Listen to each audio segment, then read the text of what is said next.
Country of the day, Ethiopia. Today, we honor this magnificent daughter of Africa. Ethiopia is not just a country, it is Africa's crown, worn through blood, brilliance, and unshakable pride. It is one of the oldest nations in the world, with a history that stretches back over 3,000 years, and a people that refused to kneel even when empires rose and fell all around them. While much of Africa was divided and dominated during the scramble for Africa, Ethiopia stood firm. In 1896, Emperor Menelik II led his people to victory at the Battle of Adwa, defeating Italian forces and becoming the first African nation to defeat a European colonial army in modern history. This was not just a military win, it was a global statement. Ethiopia became a symbol of African resistance, inspiring liberation movements across the continent. But even before Menelik's era, Ethiopia's story was already legendary. This is the land of Aksum, a powerful ancient empire that traded with Rome, Egypt, and Arabia, and was one of the first nations to adopt Christianity in the 4th century, long before Europe embraced it.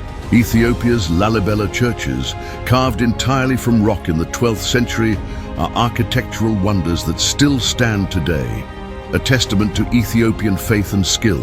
When Mussolini's Italy invaded in 1935, they used chemical weapons and mass violence, but Emperor Haile Selassie took Ethiopia's cry for justice to the League of Nations, warning the world that it is us today, it will be you tomorrow.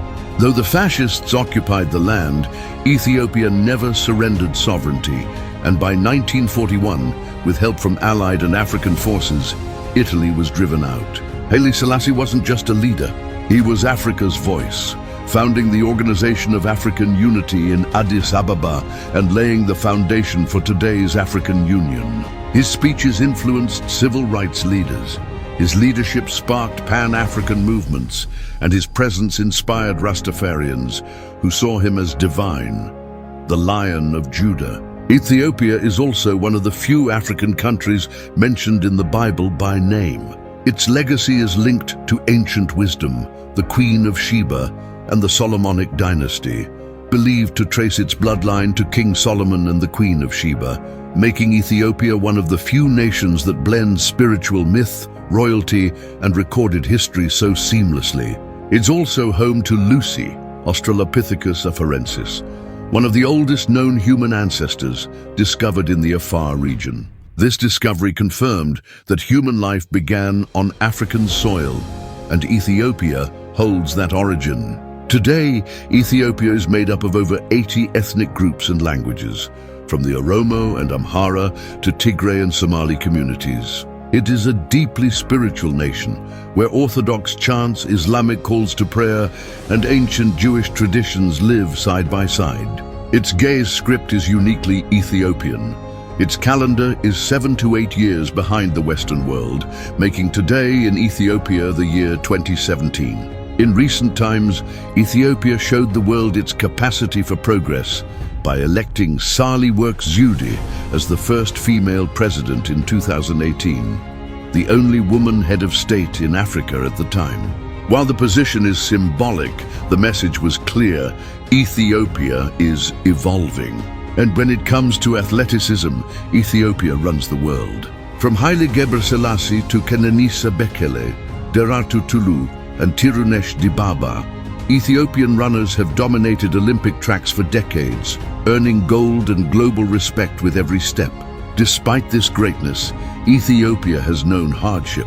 The fall of Haile Selassie led to the rise of the Derg regime, a military dictatorship that ruled with terror. Thousands were killed during the Red Terror, and the 1980s famine, worsened by war and poor governance, shocked the world. Though aid poured in, the pain remained, but so did the strength Ethiopia endured.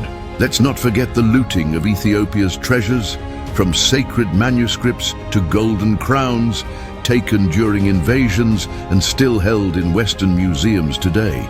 And yet, Ethiopia's cultural identity was never erased. Today, Ethiopia is one of the fastest growing economies in Africa, Major infrastructure projects, including hydroelectric dams, highways, and industrial parks, are transforming its landscape. And its national airline, Ethiopian Airlines, is not only Africa's largest, but one of the most respected globally. It connects African cities like no other airline, boosting tourism, trade, and development. And yes, Ethiopian women are known across the world for their striking beauty, rich culture, and regal presence, a beauty that mirrors the strength, resilience, and grace of their nation. From the snow-capped Simien Mountains to the blazing Danakil Depression, from sacred chants in Axum to bustling life in Addis Ababa, Ethiopia remains a country of contrast, continuity, and courage. The whole world is proud of Ethiopia, just as Africa is.